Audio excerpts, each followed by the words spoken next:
যাদের রাহুর অবস্থান হচ্ছে হরোস্কোপের ৩ নম্বর ঘরের ওপর, তাদের কি কি পজিটিভ দিক বা কি কি নেগেটিভ দিক আজকে সেটা নিয়ে এই ভিডিওর মাধ্যমে আমরা কথা বলবো।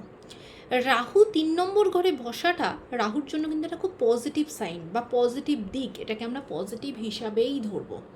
এই ধরনের মানুষ কোনোভাবে যদি সোশ্যাল মিডিয়া রিলেটেড কোনোরকম কোনো কাজের সাথে যুক্ত হয়, সেখানে কিন্তু খুব পজিটিভ করবে, খুব ভালো করবে। মানে কি, আমরা আগেই জেনেছি কি রাহু হচ্ছে যেখানে বসে সেটাকে স্প্রেড করে।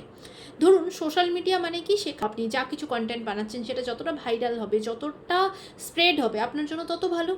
তাই রাহু যাদের যাদের ৩ নম্বর ঘরে থাকে তাদের জন্য কিন্তু অনলাইন রিলেটেড কোনো রকম কোনো কাজ, সোশ্যাল মিডিয়া রিলেটেড কোনো কাজ তাদের জন্য খুব ভালো হয়। এই ধরনের মানুষ মাল্টিপল সাবজেক্টের ওপর তাদের জ্ঞান থাকে। এই ধরনের মানুষের মাল্টিপল ল্যাঙ্গুয়েজ শেখার নেশা থাকে বা খুব সহজে তারা সেটা শিখে যেতে পারে, এরা খুব ফাস্ট লার্নার হবে। এবার যদি নেগেটিভ দিকের কথা বলি, এরা কোনো জিনিস না রুল অনুযায়ী বা বলতে পারেন রুটিন অনুযায়ী করে না। যে পরীক্ষা আছে, আমি পরীক্ষা দেব, আমার 2 মাস পর পরীক্ষা আছে, আমি প্রত্যেক দিন 2 ঘন্টা করে পড়ছি, 2 ঘন্টা 4 ঘন্টা করে পড়ছি, সেটা নয়।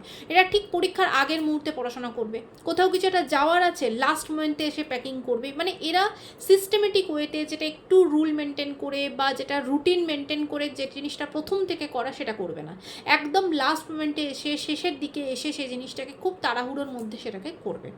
এই জিনিসগুলো এরা করে থাকে। রাহুর জন্য এই পজিশনটা, তার ৩ নম্বর ঘরে রাহুর অবস্থান খুব পজিটিভ দিক, কারণ এটা খুব সহজে খুব তাড়াতাড়ি সব কিছু শিখে যেতে পারে।